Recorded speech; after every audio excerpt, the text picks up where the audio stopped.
Hi everyone, Eric Nelson here once again, and I am very glad to be back.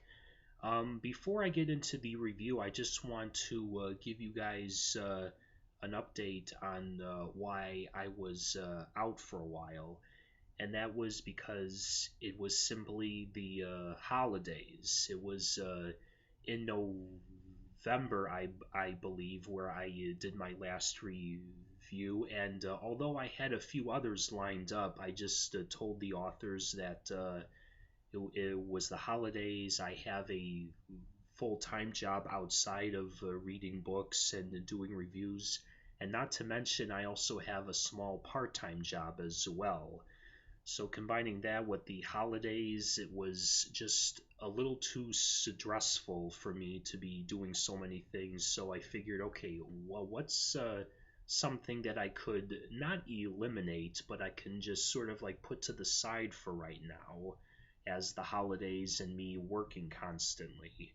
And I figured, well, I can easily put reading and reviewing to the side where, well, I'm sure all of you could understand why. But I have also decided that I I will be taking a break from reading and reviewing beginning in November of every year.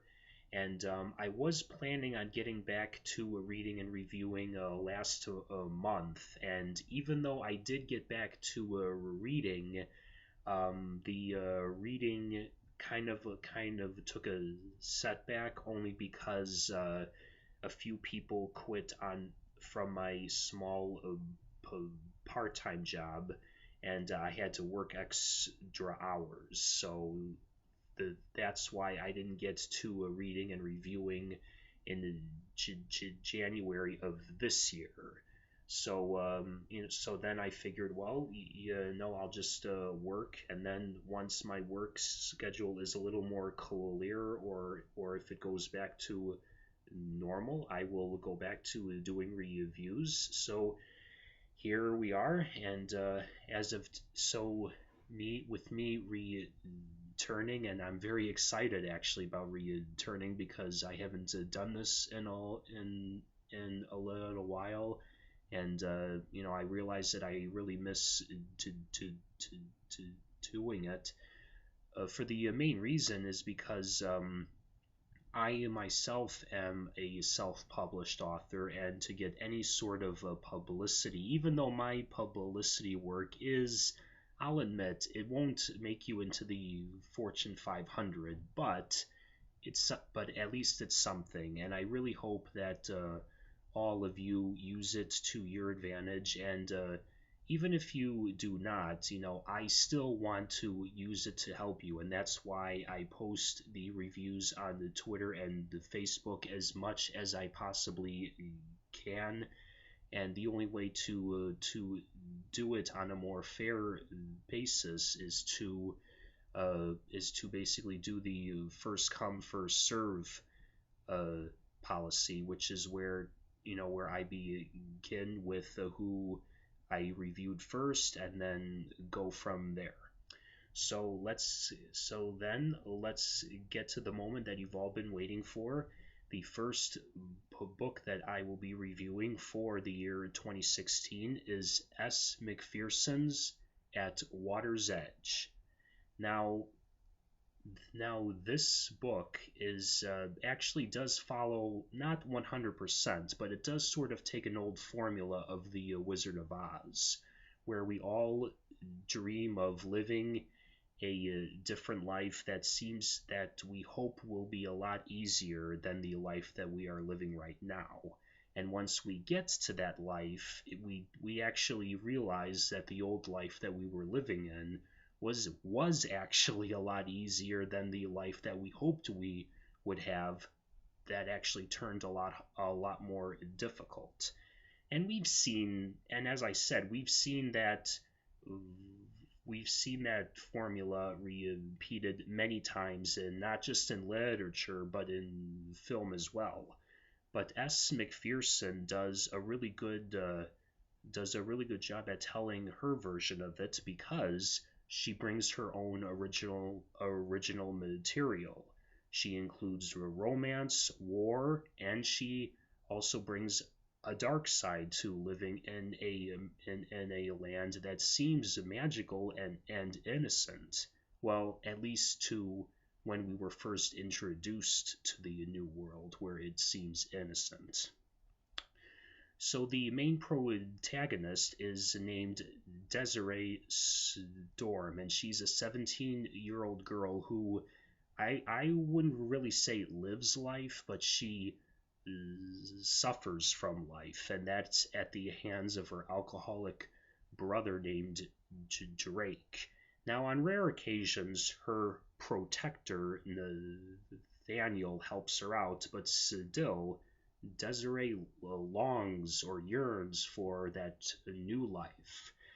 And thanks to a couple of bottles of beer and a portal, that new life actually does occur when she goes into the world of Cold Venor, and she assumes the identity of the most powerful sorceress of that world by the name of Lexovina.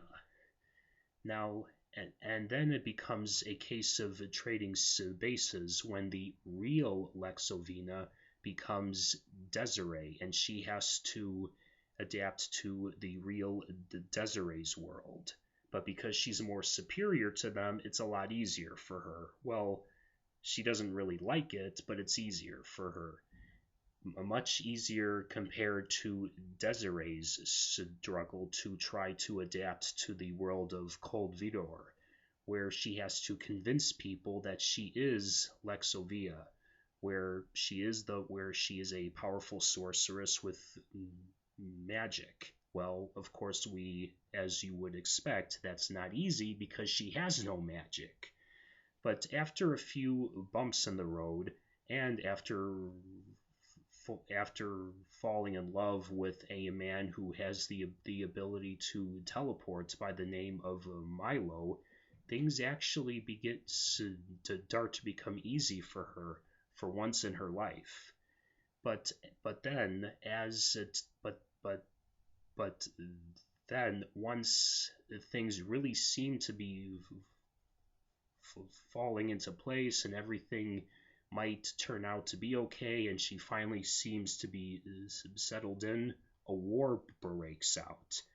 And then she finds out that the only way that the war can be prevented, or that the world of Cold Venor can be saved, is to bring back the real Lexovina to use her powers to save Cold Venor. But the portal won't open to where to where the two women can switch. So now I'll stop right there so that all of you guys can read for yourselves, because even if you think you know the ending, or if you think she'll save the day or not, it is really worth the read. So, but I will also explain about some of the other things I liked about this book, and I really liked how S. Mcpherson put in a lot of detail to Desiree's life before she entered her new world, because unlike the Wizard of Oz, we really didn't know too much about Dorothy before she entered the world of Oz. I mean, we knew that she was a farm girl and that she loved her dog Toto, and she lived with her aunt and uncle. They're really just, I mean, at least from my point of view, we really didn't know that much about her.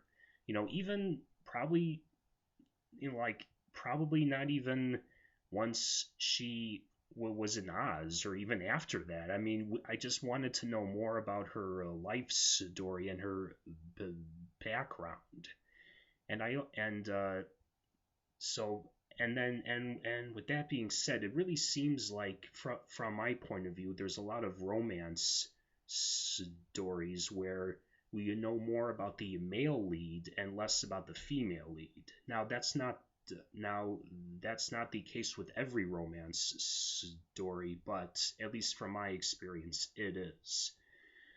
But with that being said, I really didn't see this as a romance story, even though it's being marketed as a romantic uh, novel. I mean, at least from my point of view, it seemed like the romance was like a secondary genre, and that the real genre was suspense.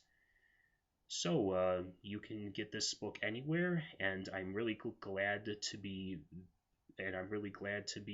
back and doing reviews. And I hope to see you all at the bookstore or the iBookstore.